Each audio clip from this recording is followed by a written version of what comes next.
जय हिंद दोस्तों। 2 दिनों पहले हमारे देश में जो हमला हुआ और उसमें सिपाही हमारे देश के जो शहीद हुए उनकी शहादत के ऊपर मैं पुष्पांजलि स्वरूप 2 शब्द चढ़ाना चाहता हूँ, 2 शब्द कहना चाहता हूँ। और ये कहने की आवश्यकता इसलिए है क्योंकि हम इतिहास पढ़ रहे हैं, इतिहास पढ़ा रहे हैं स्कूलों में, हमें इतिहास पता है चंद्रशेखर आज़ाद से लगाकर। लेकिन अभी वर्तमान में स्थिति बिगड़ी हुई है और बिगड़ी हुई ये है कि अभी जहां हम रहते हैं वहां के 100 किलोमीटर के दायरे के भी शहीदों की लिस्ट में सारे नाम हमको पता नहीं है। ये हमारी एक बहुत बड़ी कमजोरी है। निश्चित रूप से जो व्यक्ति, जो सैनिक अपना घर परिवार छोड़कर सीमा पर रात दिन डटे हुए रहते हैं इसलिए ताकि हम लोग खुश रह सकें, तीज त्यौहार मना सकें, उनकी शहादत पर ये एक छोटी सी मेरी प्रस्तुति है आप लोगों के सामने। तब ये प्रसंग निश्चित रूप से इतिहास भर में है कि जितने भी सैनिक हमारे शहीद हुए, जितने भी पत्नियों ने अपने पतियों को खोया है, बेटियों ने अपने पिता को खोया है, माँ बाप ने अपने बच्चों को खोया है, उनकी कुर्बानियाँ व्यर्थ नहीं गई हैं। मैं उससे जुड़ा एक प्रसंग आपके सामने साझा करना चाहता हूँ कि मध्य प्रदेश के उज्जैन जिले के निकट सीमावर्ती एक ज़िला है देवास, जिस जिले का एक गांव है खिरकिया। उस गांव का एक सिपाही शहीद हुआ जिसका नाम था नीलेश धाकड़। शहादत हमारे देश में चंद्रशेखर आज़ाद से लगाकर आज तक के सारे शहीदों में चली आ रही है।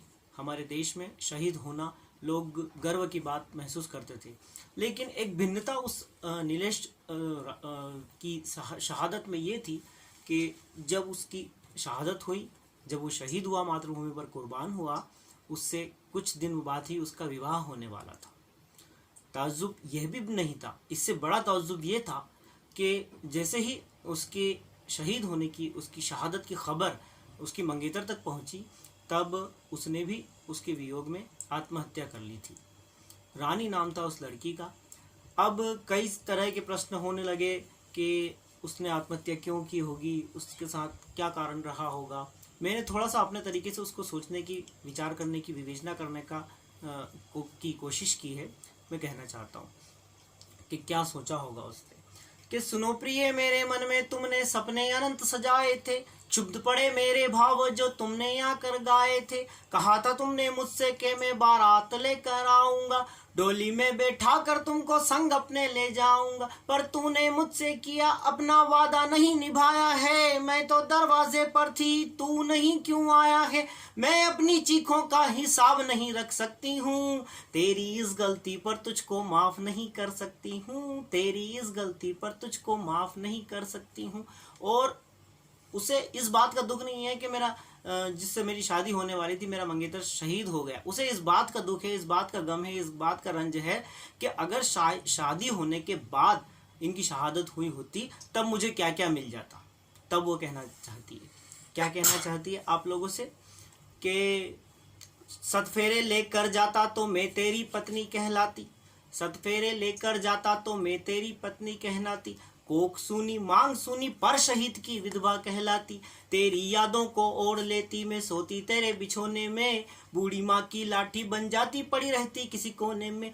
मुझे भी दुनिया हक दे देती जी भर भर के रोने का, मैं भी फर्ज निभाती अपने हिंदुस्तानी होने का, पर तू मुझसे छीन गया हक आंगन की तुलसी होने का, पर तू मुझसे छीन गया हक मेरे जिंदा रहने का।